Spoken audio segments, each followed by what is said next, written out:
Somebody posted this classic Moulton bike on Facebook. Supposedly this is on sale, and I have not been able to find the seller or what they want for it.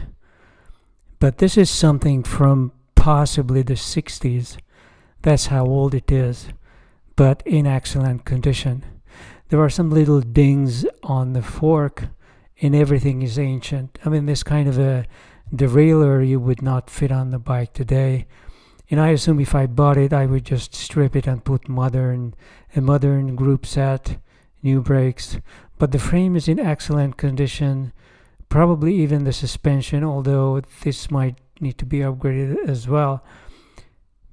The seat definitely, and this is just a testimony of how long a Brooks saddle can last, although this has not been greased the proper way, because if you do grease it, I assume that even after 60 years, it's still going to have a shine. So this was gently ridden and well taken care of, but not necessarily using all the ointments that they should have used. In any case, this is an interesting fairing. Doesn't look like the zipper fairings of today that are made for the Moulton. Maybe it was made by Zipper, I don't know. But I've been thinking of what it would be like to attach something like this to the Brompton on the front. This is interesting because the handlebar is not connected to this fairing at all. There is a crossbar, and the crossbar connects mainly to the front carriage area. It's not really a carriage block like you have with the Brompton, but the Moulton also has, in fact, a much more robust front carrier attachment that you can remove, and that's how this fairing could be attached. And I'm assuming you could go to Amazon and get a ridiculously cheap prefab plastic fairing made for scooters. This one is 23 inches tall. That's pretty good. It already has holes in it, so you don't need to use all these metal components. But if you remove them, then you get two holes on each side. That probably would be enough to attach it to a front bag, and then you would just have to figure out how to attach this to the steering column. Maybe drilling a hole here or a couple of holes, and simply using some wire or some kind of a string to attach it so it wouldn't fly away.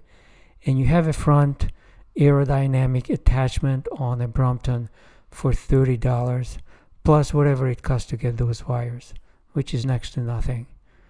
So this is an interesting thing, because aerodynamic front fairings are just they make it so much faster and easier, not to mention weather protected to ride.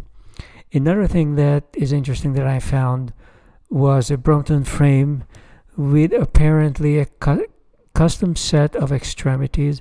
This one looks like might be a kinetics, but the thing is the metal plating. So to get this kind of metal plating, you would have to completely strip the frame and send it to a shop that does professional plating, because this is a professional job and everything is custom.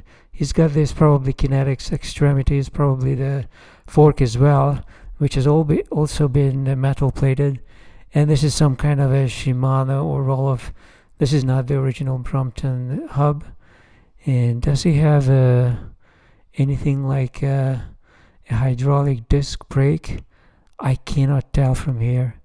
You know what? This is a Rohloff. I see the two wires. Of course, it is a Rohloff, but I don't see necessarily a disc.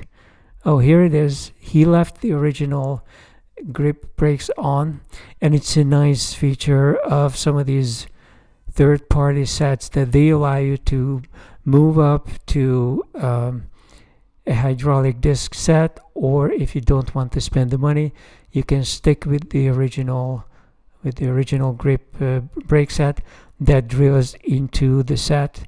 So you can either not upgrade, never upgrade, or just wait for a while and upgrade later, because a hydraulic disc set is pretty expensive.